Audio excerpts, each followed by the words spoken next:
જય ઠાકર. જય ઠાકર. અને તમારું નામ શું છે અને તમે ક્યાંથી બિલોંગ કરો છો એ જરાક તમે જણાવજો મને. હા, મારું નામ છે મોરી લીલાબેન જગાભાઈ અને હું જામનગર જિલ્લાના લાલપુર તાલુકાના શિવપરા ગામમાં રહું છું. અને તૈયારી માટે હું ડિરેક્ટ રાઇટર એજ્યુકેશન ટ્રસ્ટ છે રાજકોટ ત્યાં કરતી લેખિત એક્ઝામની તૈયારી મેં ત્યાં કરી અને તેના પછી જામનગરમાં એસજે એકેડેમી છે ત્યાં ફિઝિકલની તૈયારી કરતી અને તૈયારી કરીને સતત મહેનત કરી કાલે સીએસએફમાં સિલેક્શન થઈ ગયું. તમારું એજ્યુકેશન ક્વોલિફિકેશન શું છે? Graduation complete. બાકી ઘરમાં કેટલા સદસ્યો છો તમે? ઘરમાં 6 સભ્યો છે. મારા 2 ભાઈ છે, 1 બેન છે અને મમ્મી પપ્પા. હા, તો તમે સિલેક્ટ થયા બાદ તમને અનુભવ કેવો લાગે છે તમને? અનુભવ તો જો આખો પરિવાર બધા ખુશ થઈ ગયા અને આખી સમાજ માટે પણ ગૌરવ લેવા જેવી વાત છે. બધા સગા સંબંધીઓ અને સમાજના લોકો ઘરે આવીને શુભેચ્છા આપે છે. આખું સમાજ અને મારા મા બાપ, મારા ભાઈ બધા જ અત્યારે પ્રાઉડ ફીલ કરે છે.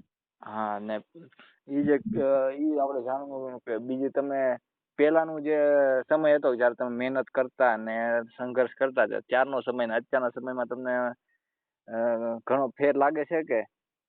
ના, બહુ ફેર લાગે છે. મેં 2021 પોલીસ કોન્સ્ટેબલની તૈયારી શરૂઆત કરી હતી ત્યારે હું ફાઇનલમાં મેરિટમાં એક માર્ક ને 1 પોઈન્ટ માટે રહી ગઈ હતી ત્યારે એમ થયું કે આટલા લાખ ફોર્મ ભરાણા અને આપણું 20,000ના લિસ્ટમાં નામ આવી ગયું એટલે આપણી મહેનત તો સારી છે પણ વાંધો નહીં, એકવાર આપણે નાસીપાસ થયા તેથી મૂકીને કન્ટિન્યુ તૈયારી ચાલુ જ રાખી અને આ એસએસસીની પણ હું ત્રીજી મારી ટ્રાય છે. એની પહેલા પણ હું 2 વાર પોઈન્ટ માટે રહી ગઈ પછી મૂકવાનું નહીં, ભલે આપણે રહી ગયા તો પાછું ચાલુ જ રાખવાનું એટલે ક્યારેક તો સફળતા મળે છે. હા, એ વાત તો સાચી છે. કેમ કે પછી તમે છોકરી થઈને આટલું સંઘર્ષ ને કેમ કે છોકરીનો આપણે તો ગામડામાં હું ગામડાથી જ છું એટલે ગામડામાં તો કેવો માહોલ હોય કે છોકરીઓને જાજુ ભણાવવાનું નહીં ને વધારે ભણે કે ઉંમર થાય એટલે એને લગ્ન કરી દેવાના ને તોય તમે સારું કહેવાય કે અત્યારે અહીંયા સુધી પહોંચ્યા તો તમે બીજી છોકરીઓને શું સંદેશ કે એવું તમારી વતી આપવા માંગો છો? હું પણ એક માલધારી સમાજ રબારી સમાજમાંથી આવું છું અને અમારી સમાજમાં પણ છોકરીઓને બહુ ઓછું ભણાવે છે અને આવી જ રીતે રૂઢિગત માન્યતા હોય કે ભાઈ દીકરીઓને બહુ હોસ્ટેલમાં ના મુકાય, આગળ ભણવા ના મોકલાય એવા બધા વિચારો હોય પણ મારા મા બાપ અને મારા ભાઈ એ ઓપન માઇન્ડેડ છે. એમ કે જેને જે કેવું એ કે પણ આપણે તો બેનને ભણાવશું જ અને જે જગ્યાએ જવાનું હોય મતલબ આપણે એક્ઝામ હોય એટલે દૂર જવું પડે તો મારા ભાઈ, મારા પપ્પા જેને ટાઈમ હોય એ લોકોને ટાઈમ હોય કે ના હોય મારી સાથે હોય જ કે ભલે હાલો આપણે ધંધો ભલે મૂકવો પડે પણ આપણી બેન ભેગું આપણે જવું જ છે અને એ લોકોની સતત સંઘર્ષ અને મહેનતના લીધે આજે હું આટલા ભલે પહોંચી. બાકી ઘણી દીકરીઓ હોશિયાર જ હોય છે, એવું નથી કે આપણે જે હોશિયાર થઈને એટલે સિલેક્શન મળ્યું. બધાય પોતપોતાની રીતે હોશિયાર જ હોય પણ આ રીતે મા બાપનો કે ભાઈ બહેનનો સાથ સહકાર મળે અને એના ભેગું જાય તો એ લોકો પણ સફળતા હાંસલ કરી શકે. એટલે છોકરીઓ તો મહેનત કરે જ છે પણ થોડુંક મા બાપ અને ભાઈનું પણ ધ્યાન આપવું પડે. અને ઘણી વાર તમને એવું પણ થયું છે કે અમુક સમય રિઝલ્ટ નહીં મળતું હોય અથવા તો મહેનત કરવામાં થોડોક તમને સમય નહીં મળતો હોય અથવા તો મહેનત તમે સારી રીતે કરી નહીં શકતા હોય તો ત્યારે તમને અમુક વાર ઓલું ફીલ થાય કે હવે મહેનત નથી કરવી અથવા તો રિઝલ્ટ નથી આવતું તો એની પછી કઈ રીતે તમે આગળ વધ્યા અને અહીંયા સુધી પહોંચ્યા? એવું તો થતું જ ઘણી વાર એવું થતું કે હું આટલા વર્ષથી મહેનત કરું મને હજી સારું રિઝલ્ટ નથી મળ્યું. ઘણી વાર હું પણ નાસીપાસ થઈ જતી કે હવે મારે શું કરવું પણ એક એવું થતું કે ભાઈ આટલી કોઈના મા બાપ આટલી દીકરીઓને ભણાવતા નથી અને મારા મા બાપ અને મારા ભાઈ મારી પાછળ એટલી મહેનત કરી છે અને જો હું આને અહીંથી મૂકી દઈ કે હાલો હવે રિઝલ્ટ નથી આવતું હવે મારે કાંઈ નથી કરવું તો સમાજમાં બધા એમ કહેશે કે જો ઓલાની દીકરી ભણતી કાંઈ એને નોકરી ના મળી, ભણવાથી કોઈને નોકરી મળતી જ નથી, એની કરતાં દીકરીને ભણાવાય જ નહીં એવું વિચારી અને મારા મા બાપને કોઈ એમ ન કહી જાય કે ભાઈ તમે દીકરીને ભણાવીને શું લઈ લીધું, ક્યાં નોકરી મળી, એવું ન થાય એટલે મેં ચાલુ રાખી. મેં કીધું કે એક વાર તો મળશે જ, ભલે 1 વર્ષ 2 વર્ષ 3 વર્ષ ગમે એટલા વર્ષ મહેનત કરવી પડે પણ નોકરી જ્યાં સુધી નહીં મળે ત્યાં સુધી હું નહીં મૂકું અને સતત મહેનત કર્યા રાખી તો નોકરી મળી ગઈ. એ વાત તો સાચી છે, કેમ કે પછી અત્યારના સમયમાં એવું છે કે છોકરી બહાર ભણતી હોય અથવા તો બહાર મહેનત કરતી હોય તો એને ઘરના તો સપોર્ટ કરતા હોય, પણ બહારના થોડાક ઊંધું હા કરતા ઊંધું ઊંધું વિચારતા જ હોય, દરેક સમાજમાં એ છે જ. હા દીકરીને બહાર મોકલો એટલે એમ જ કહે કે એટલે ભલે દીકરીને ના મૂકા, આમ કરે ને તેમ કરે. અમારે પણ એવું જ હોય, બધે એવું જ હોય, પણ આપણા મા બાપ ને બધાના વિચાર મક્કમ હોય તો વાંધો ના આવે, અને એ પ્રમાણે આપણે પણ રહેવું જોઈએ કે આપણા લીધે આપણા મા બાપને કોઈ કહી ના જવું જોઈએ કે ભાઈ તમે દીકરીને મોકલી છે બહાર, તો મા બાપનું નાક ના જવું જોઈએ, એ આપણી જવાબદારી છે. હા, તો એ પેલા જે લોકો તમને ના પાડતા અથવા તો તમારા મમ્મી પપ્પાને કહેતા કે ભાઈ છોકરીને આવી રીતે મહેનત ન કરાવાય અથવા તો બહાર ન મોકલાય, તો અત્યારે ઈ લોકોનું અત્યારનું શું કહેવાનું છે તમે સિલેક્ટ થયા બાદ? ઈ લોકો અત્યારે બધા જ, જોકે એટલા જ માણસો ઘરે મને શુભેચ્છા આપવા આવે છે, એટલા સોશિયલ મીડિયામાં અને આખી સમાજ અત્યારે એટલા વખાણ કરે છે કે પણ અત્યારે આખી સમાજ ખુશ છે કે ના ના દીકરીએ મહેનત કરી અને વસૂલ થઈ. હા, એટલે ઈ જ વસ્તુ છે ને કે અમારી ખામોશીને હજારો જવાબો કે જવાબ દી હા શકते हैं. એ વાત સાચી. તો કે જે હોય અત્યારે, પણ અત્યારે બધા એમ કે છે કે ના બરોબર દીકરીએ મહેનત કરી એ વસૂલ થઈ, અને મારા મા બાપને પણ કે છે ભાઈને કે તમે ખરેખર ધન્યવાદનું પાત્ર તમે છો. તો કે પેલા એ લોકો જ કહેતા કે આ રીતે દીકરીને એકલી ન જવા દેવાય, પણ અત્યારે એ બધું ભૂલી જાવ. એક દિવસ એવો જ આવે બધા માટે કે જે કહેતા હોય એ જ. એટલે હજી તો તમે ખાલી નામ આવ્યું છે, હજી તો તમે ટ્રેનિંગ પૂરી કરીને આવશો ત્યારે થોડુંક હજી તમારે વધુ સારું બધું જોવાનું મળશે, કેમ કે મેં પણ બધું જોયેલું છે. એટલે હજી તો તમે ખાલી એક પગથિયું સ્ટેપ જ અંદર ઉતર્યા છો હજી તમે. હજી તો ટ્રેનિંગમાંથી આવશે ત્યારે તો વધારે માન વધશે, હજી તો ખાલી સિલેક્શન જ થયું છે. હા, એટલે હજી તો ખાલી અમુકને ખાલી ખબર પડી હોય કે નહીં આમનું આમ છે, હજી તો તમે વર્દી અને પછી. ઘણા બધા હજી માનતા પણ નથી, એ તો ખાલી વાત કરે સિલેક્શન થયું એમ કોઈ નોકરી ના મળે. હજી 80% લોકોને એવું છે જે અત્યારે ભણેલા ગણેલા છે એને એમ થાય કે ના મેરિટમાં નામ આવી ગયું એટલે બરોબર, બાકી જે અભણ છે એ તો એમ જ છે ખાલી વાતો કરે, નોકરી આમ સહેલી નથી. હા, ને ઘણી છોકરીઓનું હું જોઉં છું કે છોકરા બે કે મહેનત દેખાવા પૂરતી કરે, ભાઈ માતા પિતાને એવું લાગે કે અમે મહેનત કરી રહ્યા છીએ અને એ પ્રમાણે ટાઈમ પાસ કરે ને. તો એનું શું કહેવા માંગો છો કે મહેનત કરવી હોય તો કઈ રીતે કરાય ને કઈ રીતે સિલેક્ટ થવાય ને કઈ રીતે પોતાના માતા પિતાનું જે સપનું હોય એ પૂરું કરી શકાય? જો જેના મા બાપ તો આટલી મહેનત કરીને, આપણા મા બાપ કેવી રીતે પૈસા કમાય એ આપણે તો એક એવી ફેમિલીમાંથી આવીએ છીએ કે કાંઈ આપણે બહુ પૈસાદાર નથી, એટલે આપણે ખબર છે કે પૈસા કેવી રીતે ભેગા થાય, અને છતાંય આપણા મા બાપ એ કરકસર કરીને આપણી ફી ભરતા હોય અને આપણે હોસ્ટેલમાં મૂકતા હોય તૈયારી કરવા, અને આપણે એને ખાલી દેખાડવા માટે તૈયારી કરી અને પછી આપણી મોજ મસ્તી કરીએ, તો એ આપણી ખુદની જાત સાથે છેતરપિંડી કહેવાય. એ જાત સાથે છેતરપિંડી છે કે આપણા મા બાપનો વિશ્વાસઘાત કરીએ છીએ આપણે, ખાલી દેખાવ ખાતર તૈયારી કરીએ છીએ અને કોલેજ જઈએ છીએ ફોન લઈને ફરીએ છીએ. એ ન કરવું જોઈએ અને મહેનત કરવી જોઈએ, તેથી એક દિવસ તો સિલેક્શન સફળતા મળે જ છે. એવું નથી કે નોકરી જ મળે છે, પણ તમે સારી રીતે ભણો એટલે સારું બિઝનેસ પણ કરી શકો. અને એટલે એ વાત તો છે કે તમને જોઈને તમારી પાછળ જે અથવા તો તમારે જે તમને જે જોતા હોય એને ઇન્સ્પિરેશન મળતી હોય છે. જેમ કે તમે સારું કામ કરો તો બીજાને પણ જોઈને સારું કામ કરવાની ઈચ્છા મળે, અને જો તમે ખરાબ હા કામ કરો તો બીજા જે આગળ વધતા હોય એને પણ રોકી લેવામાં આવે છે. હા, એ તો જો કે દીકરો કે દીકરી, ગામ હોય કે સમાજ હોય, એક દીકરી જો ખરાબ કામ કરે તો કેટલી પાછળની હજારો દીકરીને એનું નુકસાન થાય છે. થવાનું જ છે. એક દીકરી ખરાબ કામ કરે, ભણતી હોય અને ખરાબ કામ કરે તો આખું ગામ એના મા બાપને બધા કહે કે ભાઈ ઓલાની દીકરી આવું કામ કર્યું તેથી તારી દીકરીને તારે ન ભણાવી દે. પણ એક દીકરી સારું કામ કરે તો જે નહીં ભણાવતા હોય ને એ એમ કહેશે કે ભાઈ આની દીકરી સિલેક્શન થઈ શકે તો તારી કેમ નહીં, તું પણ ભણવા મૂક. એટલે સારું કામ કરીએ તો હજારો ફાયદા છે અને ખરાબ કરીએ તો લાખો નુકસાન છે જ, આપણા માટે, આપણી સમાજ માટે, આપણા ગામ માટે. એટલે જો તમે સારું કામ કરો તો તમને અને તમારી પછી પાછળના જે વ્યક્તિ એમાં જોડાવાના છે અથવા તો જે લાઈનમાં જવાના છે એને પણ થોડુંક તમને જોઈને થોડી ઇન્સ્પિરેશન મળતી હોય છે, અને બાકી તો પોતાના માતા પિતાને પણ તમે નામ રોશન તમે એનું કરતા હો છો. મમ્મી પપ્પાનું હાલનું કેવું રિએક્શન હોય છે કે લોકો એને મળવે અથવા તો એમને થોડુંક સાંત્વના આપે તો કેવું રિએક્શન હોય છે તમારા મમ્મી પપ્પાનું? મારા મમ્મી પપ્પા અત્યારે ખૂબ ખૂબ ખુશ છે.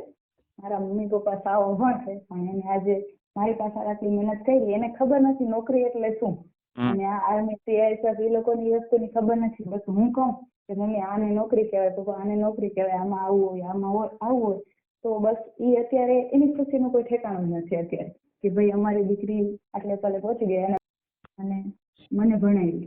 મારી બેનને તું નોકરી કરી શકે એવી છો એટલે તારી પાસે તું કે એવી મને તમે કરવા તૈયાર.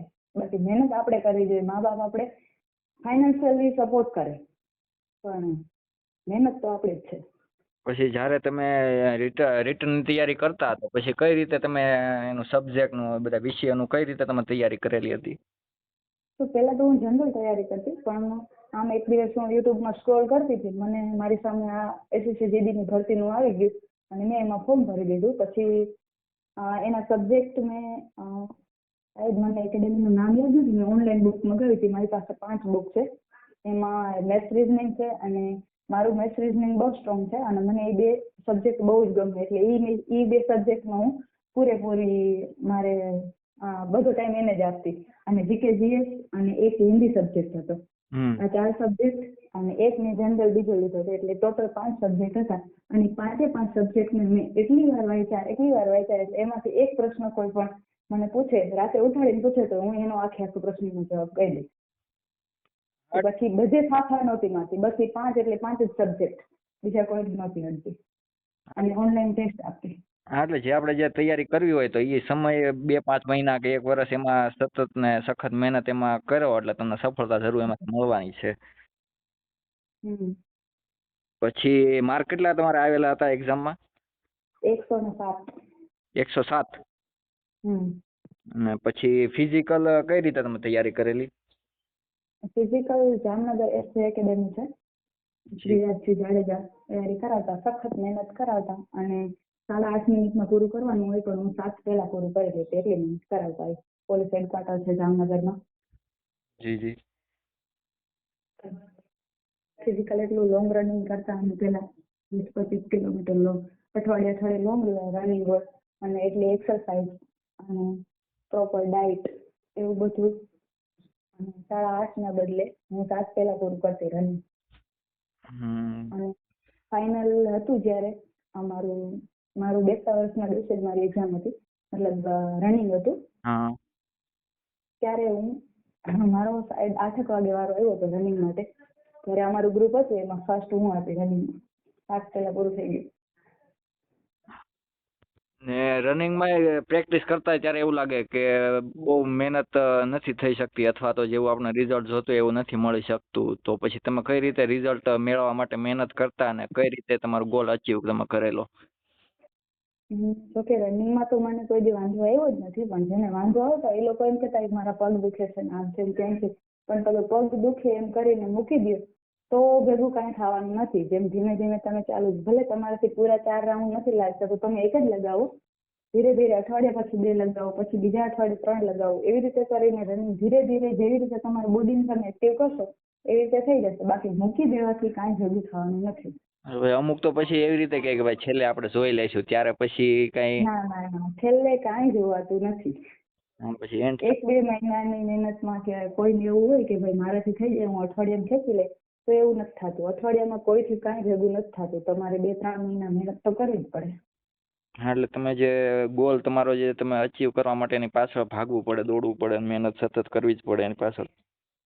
હા, અમે તો સુખી રોટલી ખાઈને હોસ્ટેલમાં, અમારે તો ગામડામાં કઈ ગ્રાઉન્ડ તો હોય નહીં, જામનગર હોસ્ટેલમાં રહેતી, અને ખાટી છાશ અને વાત જવા જો હોસ્ટેલના ખાવાનું નામ ન લેવાય એવું ખાઈને સવારે 5 વાગે એકલી ઉઠીને રનિંગ કરવા જતી. બજારમાં કૂતરાની બીક લાગતી હોય, હાથમાં પાણા લઈ અને ગ્રાઉન્ડ ઉપર હું જતી. હા, એટલે જ્યારે તમારે મહેનત કરવાનો સમય હોય ત્યારે તમારે મહેનત કરવી જ પડે, તો તમને સફળતા મળે. બાકી આમ સમય કાઢી નાખો તો એ સમય પણ વયો જાય અને જે મહેનત કરવાનો જે તમારે હા ચાન્સ હોય એ પણ તમારા હાથમાંથી વયો જાય. હા ઘણા એવું હોય કે મને હોસ્ટેલમાં ખાવાનું નથી ભાવતું, મને બીક લાગતી, મને પણ એવું થતું, પણ મહેનત કરવી જ હતી, સપનું સાકાર કરવું જ હતું, તો બધું આપણે એડજસ્ટ તો કરવું જ પડે. હા, એટલે તમારી એક સમય એવો લાવવો જ પડે કે તમારે દિવસ રાત એક કરી મહેનત કરવી પડે તો જ સફળતા મળે. બાકી હા હું કરી લઈશ ને થઈ જશે ને તો પછી એમાં કઈ ના થાય. અને હજી પણ જેને આ આર્મીની હમણાં એક્ઝામ છે ફેબ્રુઆરીમાં શાયદ, હજી પણ જેને મહેનત કરવી હોય 2 મહિના છે, રાત દિવસ એક કરી દો તો હજી પણ તમારું કાંઈ હજી ટાઈમ વયો નથી ગયો, હજી 2 મહિના છે. હજી મોક ટેસ્ટ શરૂ કરી દો ને યુટ્યુબમાં ઘણા અડ્ડા 247 રોજગાર વિથ અંકિત ની ઘણા યુટ્યુબ ચેનલ છે. હા રોજગાર વિથ અંકિત છે ને, એની જ બુક મેં લીધી હતી એમની પાસે જ, અને એના જ હું વિડીયો જોઉં. હા, એટલે એ સાહેબોનું સારું કામકાજ છે કે ઓછી ફીમાં યુટ્યુબમાં પણ તમને સારા એવા વિડીયો પૂરા કરી અને બેઠા બેઠા એના સવાલો એ જ પેટર્નના પ્રશ્નો પણ પરીક્ષામાં પૂછાતા હોય છે. હા એટલે તેનું કેન્દ્રીય લેવલનું સારું નામ છે ને એમાંથી જો તૈયારી સારામાં સારી કરો તો સિલેક્શન થવાની પણ ચાન્સ તમારો વધી જતો હોય છે. પૂરેપૂરા ચાન્સ છે. સતત મહેનત કરો અને જાત સાથે તમે છેતરપિંડી ન કરો તો થવાનું છે. બાકી આપણે એમ કહીએ હા ભાઈ હું તો તૈયારી કરું છું અને આપણે તૈયારી બીજી કરતા હોય તો પોસિબલ નથી. તમારો જે ગોલ હોય એની પ્રત્યે તમારે વફાદાર રહેવું જ પડે. હા વફાદાર રહેવું જ પડે આપણા મા બાપને અને આપણી જાત સાથે આપણે વફાદાર રહેવું જ પડે તો જ સિલેક્શન થાય છે. મારે ટ્રેનિંગની પીઓપી હતી ને ત્યારે મેં મારા મમ્મી પપ્પાને પ્લેનમાં બોલાવેલા હતા ને કે મારા મમ્મી પપ્પાએ સારી ટ્રેનિંગ જોયેલી નથી. મારો પણ એ જ વિચાર છે કે 11 મહિને આપણી ટ્રેનિંગ પૂરી થાય લાસ્ટ પરેડ હોય ત્યારે હું મારા મમ્મી પપ્પા ભાઈ બહેનોને બધાને ત્યાં મારા પરેડમાં બોલાવીશ. એ લોકોને મારે ઓડિશા એવી છે શું છો? હા એ મોમેન્ટ એવી છે હોય છે કે એમ મા બાપ આપડા પ્રાઉડ ફીલ કરે અને આપણે પણ કરીએ. એટલે મારે પણ ઓડિશામાં ટ્રેનિંગ હતી ને પછી જયારે છેલ્લો પીઓપી હતી ત્યારે મેં વિચાર કર્યો કે આમ તો મમ્મી પપ્પા આખો જિંદગી તો આપણી પ્રત્યે આપણી પાછળ આમ કાઢી નાખી તો અને સારી મેં ટ્રેન મમ્મી પપ્પાએ જોયેલી નથી તો પછી એમને મેં ઓનલાઈન ટિકિટ કરાવી દીધી મમ્મી પપ્પા ના ભાઈને એ લોકોને પ્લેનમાં બેસાડીને પેલો એક્સપિરિયન્સ એ લોકોએ લીધેલો પ્લેનમાં. મારો પણ એ જ વિચાર છે કે મારી ટ્રેનિંગ કમ્પ્લીટ થાય હું આજથી જ મમ્મી પપ્પાને એ જ વાત કરું. રોજ અમે રાત્રે જમવા બેસીએ ને ત્યારે એ જ વાત કરું કે મારી જયારે લાસ્ટ પરેડ હશે ને ત્યારે તમે બધા આવજો. અને મારો પણ એ જ વિચાર છે કે મારા મમ્મી પપ્પા ગુજરાત બહારથી નથી ગયા અને હવે મારે ઓલ ઇન્ડિયામાં એ લોકોને જાત્રા કરાવી છે. હા એટલે થશે હવે તો તમે કરી શકશો કેમ કે એકવાર જો સક્સેસ થઈ જાવ પછી તમે આગળ કરી શકો બાકી તમે સક્સેસ ન થાવ તો પછી તમારા જે સપના ઉપર તમે ન કરી શકો સપના પૂરા ન થઈ શકે. આટલી મહેનત આપણા મા બાપ માટે જ કરી છે અને આના માટે જ કરી છે કે ભાઈ આપણા મા બાપે આપણે આટલી સુધી પહોંચાડ્યા તો એનું ફળ એને મળવું જ જોઈએ. હા અને તમારું પોસ્ટિંગ પણ સારી જગ્યાએ થશે અને તમને નવું બધું જાણવા પણ મળશે. એટલા માટે જો તમે સારી રીતે મહેનત કરેલી હોય તો તમને આગળ પણ ઘણું તમને ફાયદો થતો હોય ને જો તૈયારી પણ તમે જો શરૂ રાખો તો અલગ અલગ આગળ પણ બઢતીના ચાન્સ તમારે મળતા રહેશે. સારું તો જે મહેનત કરે છે એને તો ફળ મળવાનું જ છે. પછી મૂકી નહીં દેવાનું. એકવાર ફેલ થવાથી કોઈ જિંદગી ફેલ નથી થતી. સતત મહેનત કરો તો એકવાર નહીં તો બીજી વાર નહીં તો ત્રીજી વારમાં તમારું સિલેક્શન થઈ જ છે. હા ને ગુજરાતના છોકરાઓ એવા છે કેમ કે મારી સાથે અહીંયા યુપી બિહાર ને અહીંના છોકરાઓ છે તો એટલી મહેનત કરતા હોય ને કે આપણે એમ થાય કે નહીં મહેનત કરે છે. ગુજરાતના છોકરા આપણે જોઈએ તો આમ 100 માંથી 10 કે 20% છોકરા મહેનત કરતા હોય છે તો એનો શું કહેવા માંગો છો કે? ના ના મહેનત તો કરવી જ જોઈએ. આપણે બધા આગળ નીકળવાની ટ્રાય કરવાની કે ભાઈ મારે 100 માંથી 99 આવવા જોઈએ. એક તો 100 માંથી 100 જ આવવા જોઈએ. 100 માંથી 99 આવવા જ જોઈએ મારે. એવી મહેનત કરો એટલે તમે વાંધો ના આવે. પણ મહેનત તો પૂરી કરવી જ જોઈએ. ખાલી દેખાડા પૂરતી નહીં કે ભાઈ હું વાંચું છું અને હું આટલી કલાક વાંચું છું 16 કલાક વાંચું છું એવું નહીં. 16 કલાક વાંચવાની જરૂર નથી. તમે 10 જ કલાક વાંચો પણ એવું વાંચો કે પછી તમે પાછી એમાં જવું ન પડે. હા એટલે પછી એકવાર જો તમે રિઝલ્ટ તમારું આવી શકતું નથી તો પાછું તમે ફરીથી તૈયારી આખું વર્ષ બગાડો. હા ફરીથી તમારે અને એવું એવું નથી કે છોકરીઓને જ મા બાપ સપોર્ટ કરે, છોકરાઓને પણ એટલા જ સપોર્ટની જરૂર પડતી હોય છે. તો મા બાપે છોકરાઓને પણ એની પાછળ એટલું જ ધ્યાન આપવું પડે. ઘણા છોકરાઓને અત્યારે ઉપર જવાબદારી હોય જ, ઘર ચલાવવું છે તો એકવાર ના થયું સિલેક્શન તો મૂકીને વયા જાય છે ઘરે, પણ એના મા બાપને પણ સપોર્ટ કરવો જોઈએ કે ભાઈ નહીં તું મૂકમાં, આ વખતે નહીં ઓલી વખતે તારું સિલેક્શન થઈ જાય. હા એટલે મમ્મી પપ્પાનો જો સપોર્ટ હોય ને થોડુંક ઈ પણ સારી રીતે સપોર્ટ ધ્યાન આપે તો વાંધો ના આવે. તો છોકરાને પણ પાછળથી થોડુંક એવું મળે કે નહીં ઘરેથી પણ મને સપોર્ટ છે તો ચાલો મહેનત આપણે કરવી.